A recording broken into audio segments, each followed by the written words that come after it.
कालचा दहिकाला उत्सवाच्या बाबतीत जो काही प्रकार झाला तो अतिशय भयानक आणि सुलतानी पद्धतीचा होता।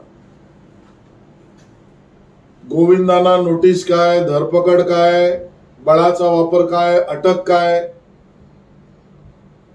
या सगळ्या गोष्टी ज्या काही महाराष्ट्रात आणि मुंबईत घडल्या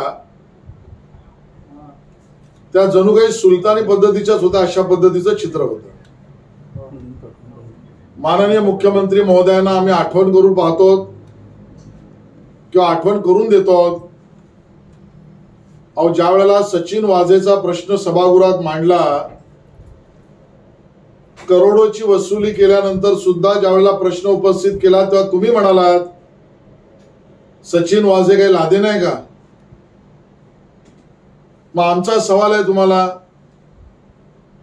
हे गोविंदा जे आहेत ते काही लादे नाहीत का? ज्या पद्धतीने बळाचा वापर करून, अटक करून, धरपकड करून, नोटीस देऊन तुम्ही त्यांना धमकावताय, केसेस टाकताय, खऱ्या अर्थानं गेल्या 1.5-2 वर्षामध्ये महाराष्ट्र विकास आघाडीच्या सरकारने, ठाकरे सरकारने सर्व रेकॉर्ड ब्रेक केलेले आहेत। 1.5-2 वर्ष महाराष्ट्र बंदिवान केल्याचा रेकॉर्ड हा उद्धवजी ठाकरे यांच्या नावावर लिहिला जाईल। महाराष्ट्र बंदिवान केला किती? 1.5-2 वर्ष। आणि माननीय मुख्यमंत्री महोदय म्हणतायत आमचा सणांना विरोध नाही, आमचा करोनाला विरोध आहे। मग करोनाला विरोध आहे, गर्दी जमू नये असं तुम्हाला वाटतं,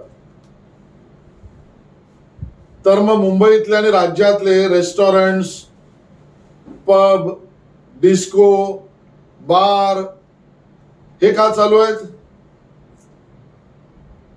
तिथे गर्दी होत नाही? केंद्राचं पत्रक दाखव म्हणता, मग काय केंद्राच्या पत्रकामध्ये इथे गर्दी होणार नाही असं म्हटलंय? आणि म्हणून केंद्राच्या पत्रकावरच तुम्ही राजकारण करणार असाल तर केंद्राने तुम्हाला सांगितलं होतं टेस्ट वाढवल्यात का? मृत्यूचे आकडे लपवू नका, का लपवलेत? केंद्राने सांगितलं होतं की वॅक्सिन लसी सम प्रमाणात राज्यभर द्या। मग जालन्याला सगळ्यात जास्ती का गेल्या? ठाण्याच्या महापौरांना आणि तुमच्या पक्षाच्या विधान परिषदेच्या आमदाराला आउट ऑफ टर्न लस का देण्यात आली? केंद्राने सांगितलं होतं आरोग्य सेविकांना सगळ्यात पहिल्यांदा लसीकरण करा। अजून केंद्राने सांगितल्याप्रमाणे आरोग्य सेविकांचं लसीकरण संपूर्ण झालेलं नाही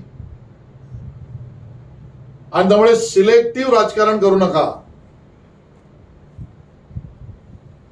2019 पर्यंत शिवसेनेची घोषणा होती पहले मंदिर बाद में सरकार। 2019 नंतर 2021 ला शिवसेनेची घोषणा बदलली। आता पहले मंदिर बाद में सरकारच्या ऐवजी पहले मदिरालय बाद में मंदिर, पहले मदिरालय बाद में मंदिर ही शिवसेनेची घोषणा झाली आहे। आणि त्यामुळे आमचा सरळ आरोप आहे की सरकार, महाराष्ट्र विकास आघाडीचं सरकार, ठाकरे सरकार हे निर्बंधाचा धंदा करते आहे। निर्बंधाचा धंदा नवीन सुरू केलेला आहे आणि जिथे वाटाघाटी होणार असतील तिथे वाटा मिळाला की निर्बंध सैल होतात। जिथे घाटा आहे तिथे निर्बंध कडक होतात। आणि म्हणून आपण बघतोय ना, रेस्टॉरंट्स वाले भेटले, वाटाघाटी झाल्या, रेस्टॉरंट उघडी, मराठी कलावंत, नाटक कलावंत आंदोलन करतायत, बंदी। पब वाले भेटले, वाटाघाटी झाल्या, पबला परवानगी. मराठी लोक कलावंतची उपासमार चालू आहे, ते बंद. डिस्को आणि 5 स्टार वाले भेटले, वाटाघाटी पूर्ण, त्यांना सैल. आणि धूप अगरबत्ती फुलं विकणारा आमचा माणूस तो घाट्यात आहे, तो घाट्यात आहे. त्यामुळे तिकडे बंदी. निर्बंधाचा धंदा ठाकरे सरकारने बंद करावा. आणि आता काय गणेशोत्सव मंडळ, दहीकाला उत्सव मंडळ, नवरात्र उत्सव मंडळ यांच्याशी पण वाटाघाटी शिवसेना करणार आहे का? अगोदरच ते घाट्यात आहेत.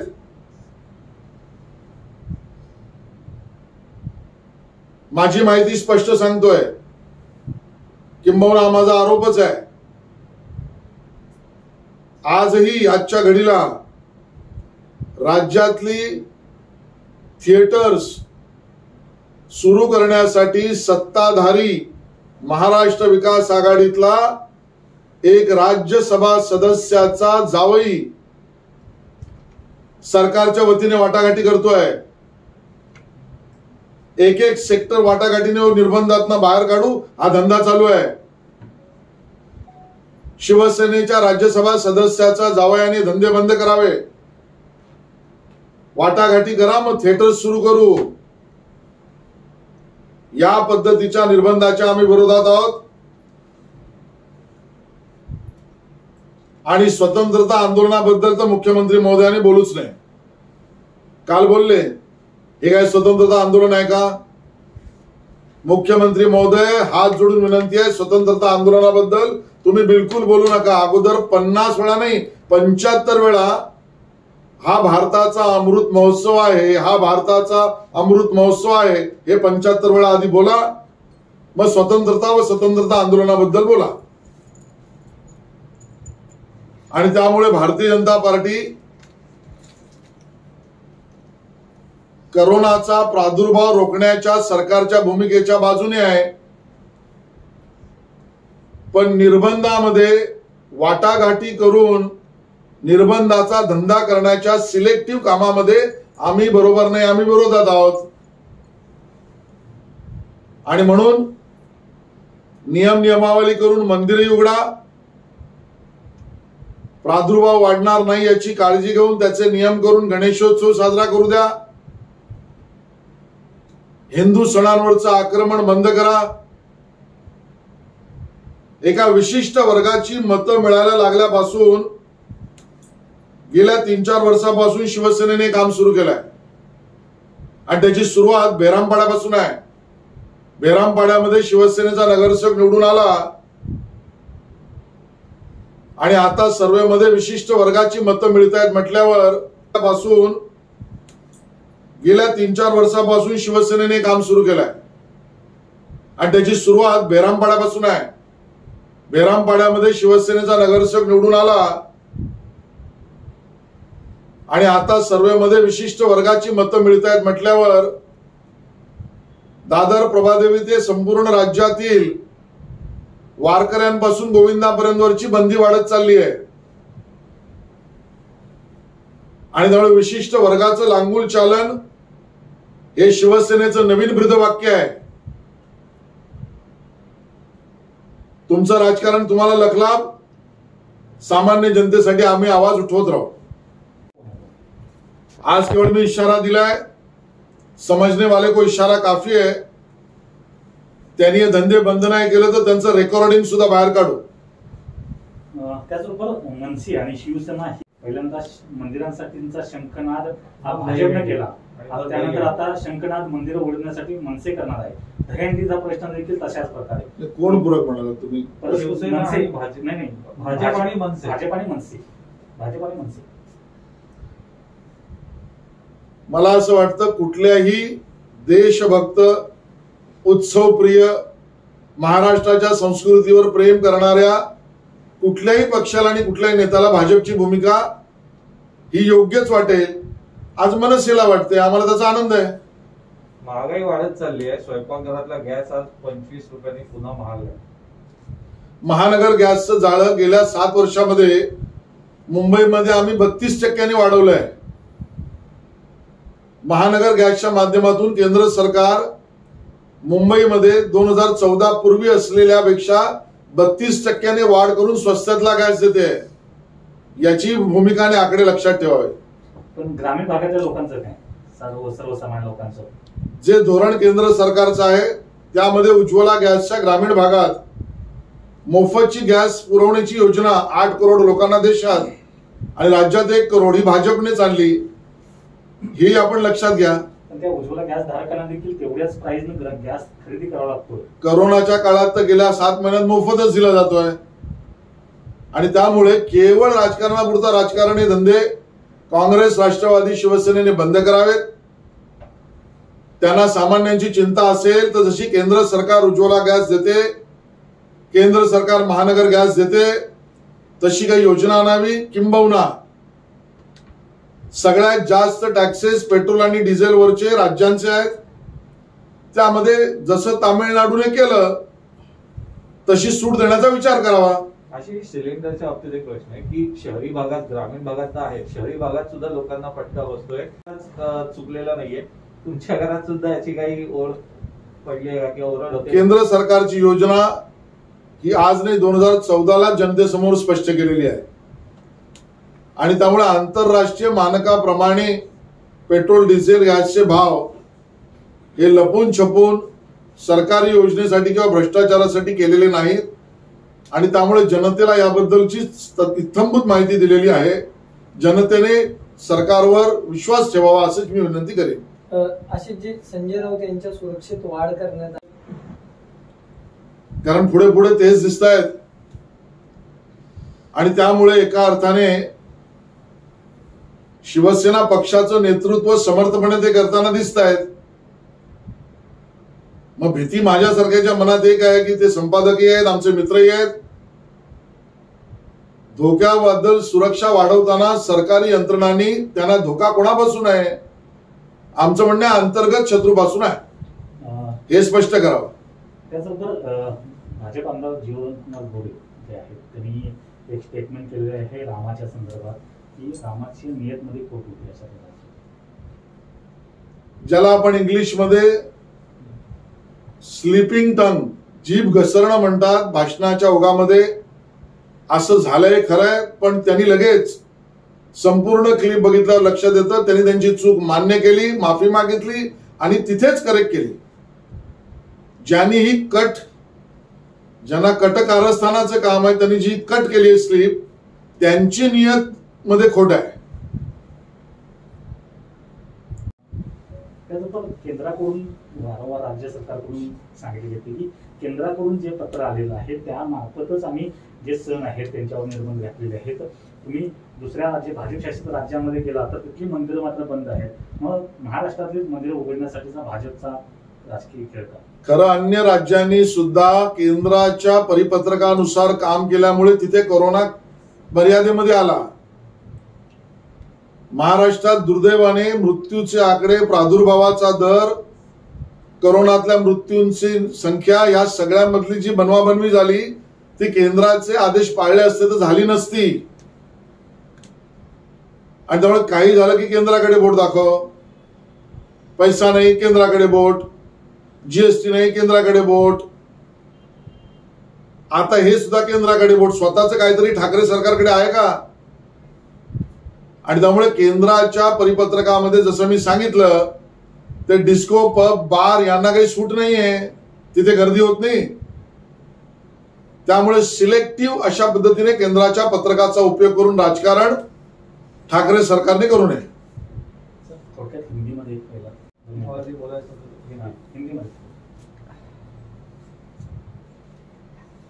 कल जो सभी घटना महाराष्ट्र में गोविंदा उत्सव को लेकर हुई उसको अगर देखेंगे तो उसका वर्णन बहुत ही भयानक और सुल्तानी इस प्रकार का कारोबार ठाकरे सरकार का ऐसा कहा जा सकता है. हमारे गोविंदा उत्सव में सम्मिलित होने वाले गोविंदा को नोटिस, डिटेंशन, अरेस्ट, पुलिस का दबाव ये महाराष्ट्र में किस प्रकार की राजनीति चल रही है। सचिन वाजे नामक एक भ्रष्ट अधिकारी पर जब कार्रवाई की बात की तब माननीय मुख्यमंत्री उद्धव ठाकरे जी ने कहा ये लादेन है क्या, सचिन वाजे लादेन है क्या। आज उनको सवाल है हमारा, ये हमारे जो गोविंदा उत्सव करने वाले महाराष्ट्र के युवक है, क्या ये लादेन है कि जिनको आपने नोटिस, अरेस्ट, डिटेंशन और पुलिस फोर्स यूज किया। अपनी भूमिका शिवसेना स्पष्ट करे। जिस तरीके से 1.5 साल, पौने 2 साल पूरे महाराष्ट्र को बंदीशाला बना दिया है, यह रिकॉर्ड ब्रेक काम उद्धव ठाकरे सरकार ने किया है। आज गणपति, नवरात्रि, दहीकाला मंदिर, इसके ऊपर मनाही करते समय केंद्र की सरकार के पत्र का उपयोग किया जा रहा है। इसके लिए हम सरकार, ठाकरे सरकार को पूछ रहे हैं कि मुंबई और महाराष्ट्र में डिस्को, पब, बार, रेस्टोरेंट ये क्यों चालू है, वहां भीड़ नहीं होती।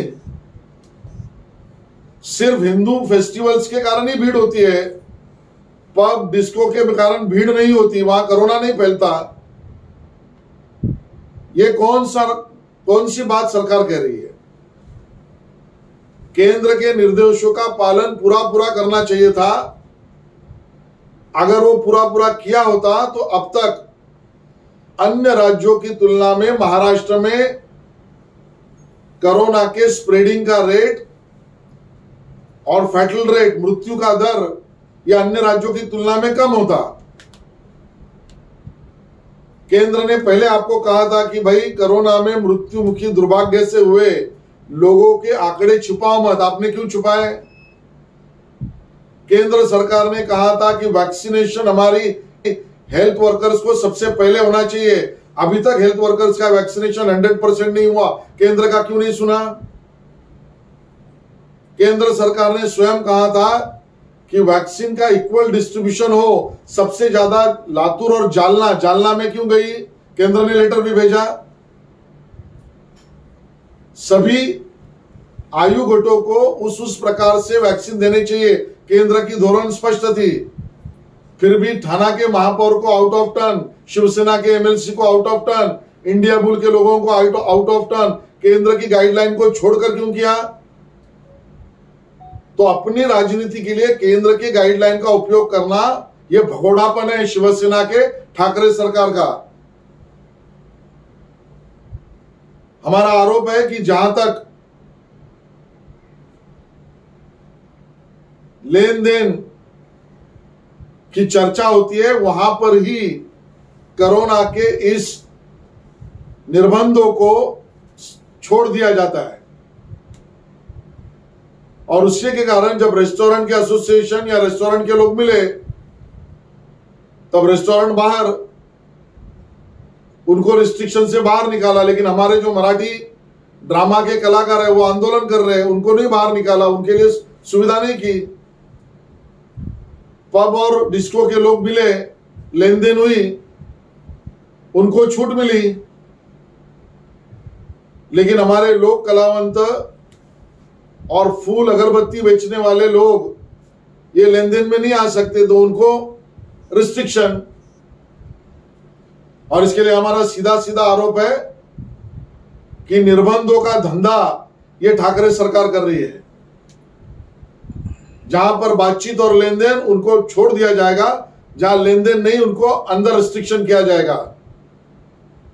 और स्पष्ट हमारा कहना है, शिवसेना के राज्यसभा सदस्य का जवाई आज भी मुंबई और राज्य में थिएटर्स खोलने के लिए सरकार की तरफ से लेन देन की बातचीत कर रहे हैं, ये वो बंद करे और इस प्रकार की सिलेक्टिव राजनीति न करे, महाराष्ट्र के हित की बात करे। भारतीय जनता पार्टी कोरोना का प्रादुर्भाव न बढ़े, मृत्यु दर 0 या कम हो जाए, इसके लिए जो भी कदम उठाएंगे उसका समर्थन करेगी।